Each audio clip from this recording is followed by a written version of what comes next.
What's up, guys? Welcome back to Tool Craze, where we're crazy about tools. So last week I just went over the new second generation M18 Fuel brushless drills with 1,200 inch-pounds of torque, and today we're going to take a look at the new second generation impacts. They just came out with a new M18 Fuel brushless impact driver, and new 3/8 inch and 1/2 inch compact M18 Fuel impact wrenches. They all offer a bit more power than before, with 1,800 inch-pounds of torque for the impact driver, which is up by 200 inch-pounds compared to the previous model, and 210 foot-pounds of torque for the 3/8 inch compact impact wrench, and 220 foot-pounds of torque for the 1/2 inch compact M18 Fuel impact wrench models, which is up by 10 foot-pounds compared to the previous compact M18 Fuel impact wrenches. Of course, they didn't just give us more power and then call it a day. Many of the features are internally, and they all feature new impacting mechanisms. In this picture, the impacting mechanism is on the left with an all-new design, compared to the previous mechanism on the right. The new impact mechanisms are said to offer better torque transfer than before, and also the new design is supposed to wear out less, so hopefully it should last longer. They also moved many of the electronics that were inside of the head of the tool into the handle, and they also shrunk the brushless motor. All these little improvements make for a noticeably smaller and lighter tool. Not that the previous impact driver was big by any means. It was, and it still is, one of the most compact models out there, but with the way everything is shrinking nowadays, these new second generation models also got smaller. The first M18 Fuel impact driver was 5.5 inches front to back. The new model is thinner, and it's also shorter at 5.25 inches in length, and also lighter at 1/2 pound lighter versus the older model. The impact wrenches also got the same treatment with the new impact mechanisms, and the electronics were moved into the handle, and although I believe they got thinner overall, they happen to be a tiny bit longer and a tad bit heavier than the previous models. At least that's what happened for the 1/2 inch wrenches. Although the new models are different, overall they still manage to have the same look and feel from the previous models. It's actually very hard to tell the difference right away from the previous models at a quick glance. They still keep the same overall shape from before, and the handles seem to be very similar. Almost identical, but although it's very hard to tell any difference, the bottoms of the handles on the new models are a tad bit thinner, and they don't feel as long and as flat as the previous models. All the models come with belt clips, the new and the old generation, but the only difference in this department is that the new impact driver gets a bit holder. The impact wrenches don't get bit holders because, simply put, they don't need them.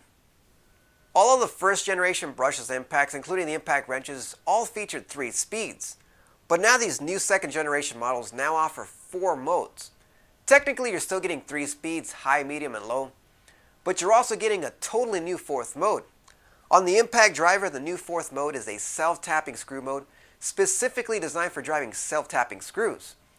What it does is it regulates the speed and the torque throughout the driving process to drive self-tapping screws without stripping them. And what it does is it starts you off in high speed so that the screw can drill through the metal, and once it's gone through the metal, it slows down the torque and the RPM so that you can finish driving the screw without stripping it. Pretty slick, right? So when I first tried it out driving a self-tapping screw with the special self-tapping screw mode, I thought that it would completely 100% do all the work for you, and that all you had to do was hold down the trigger, the impact driver would do its thing, and then it would shut off the tool automatically for you once the screw is set. But as I found out, it doesn't work that way. So while it does regulate the speed throughout the driving process, you can still overdrive and strip screws if you don't let go of the trigger at the end. Although this mode is not fully automatic as I assumed it would be, it's still extremely useful for new ones driving self-tapping screws, as it controls the speed for you, and it makes it so you have less chance of stripping the screw at the end. But you still have to use common sense and let go of the trigger once the screw is set. Otherwise, you'll still end up stripping metal. And over on the impact wrenches, the 4th mode is a little bit different than the impact driver, and it's called the auto shutoff mode. And what it does is it shuts off the tool once the impacting mechanism engages for a full second. There's going to be a lot of uses for this mode. You get greater control, you don't have to worry about over-tightening and over-torquing, and it can be especially useful if you're working with several fasteners and you want to make sure that they're all torqued the same. This way you can repeat the same amount of tightening force for each and every fastener. So the impact driver is going to be very useful for the everyday smaller fastener like wood screws, self-tapping screws, sheetrock screws, and even some of the smaller lag screws and bolts. It's got a lot of power for some of the larger stuff like the larger lag screws and bolts, but you're better off using impact wrenches for some of the larger stuff. And the impact wrenches are great if you're working with sockets and nuts as they don't need adapters. And lots of people like using these for automotive or any other kind of mechanical work. And because of their increased torque output over impact drivers, they're better suited for large lag screws and bolts. These impact wrenches are compact impact wrenches, and while they don't offer you the extreme power of the full-size models, they give you a nice combination of power in a compact size. With a little over 200 foot-pounds of torque, they offer you plenty of torque to get many jobs done without the hassle of the size and weight of the full-size models. So of course I put both of these to the test, starting off with the half-inch compact impact wrench.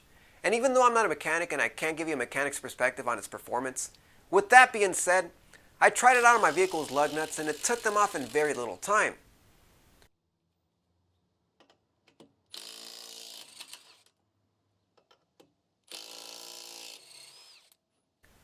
I deal more with lag screws, so I was more at home using this impact wrench for driving lag screws.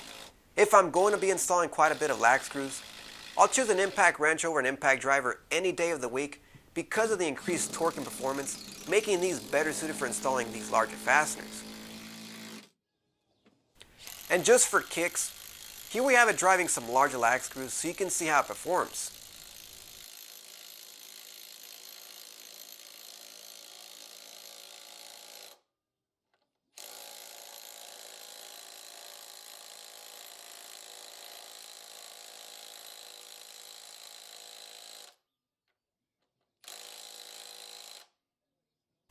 So although I couldn't really give you a mechanic's perspective on performance for the impact wrenches, I did do some research and I found out that other people were saying that its torque performance is actually very close to what it's rated at, although it's just a bit under on speed settings 2 and 3. So when you're tightening, you're going to get just under 75 foot-pounds of torque on speed setting 2 and just a bit under 220 foot-pounds on speed setting 3.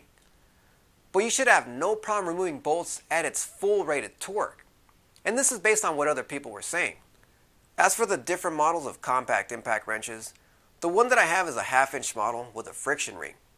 There's also one more half-inch model that is exactly the same, except they use the pin detent.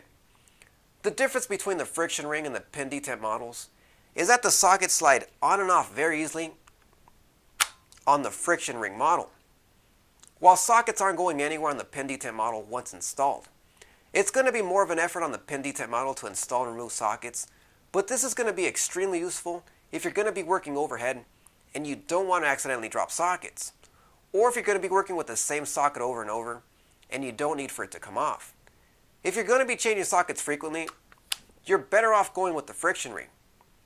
The 3/8 inch compact impact wrench only comes with a friction ring anvil and with slightly less torque at 210 foot-pounds.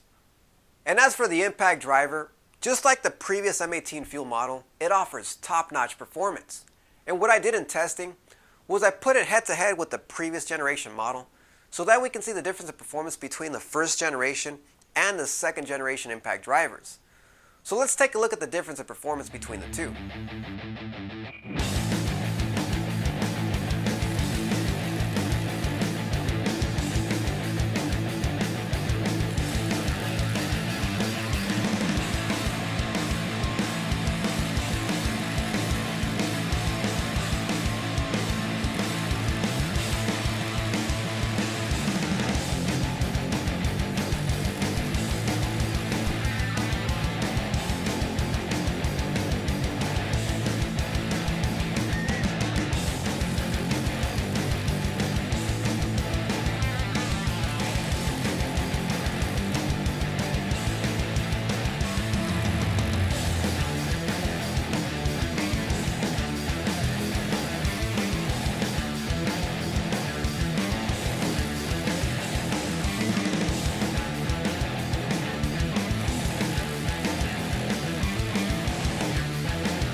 With the previous impact driver having 1600 inch-pounds of torque and the new model having 1800 inch-pounds of torque, that's only a 12% increase in performance.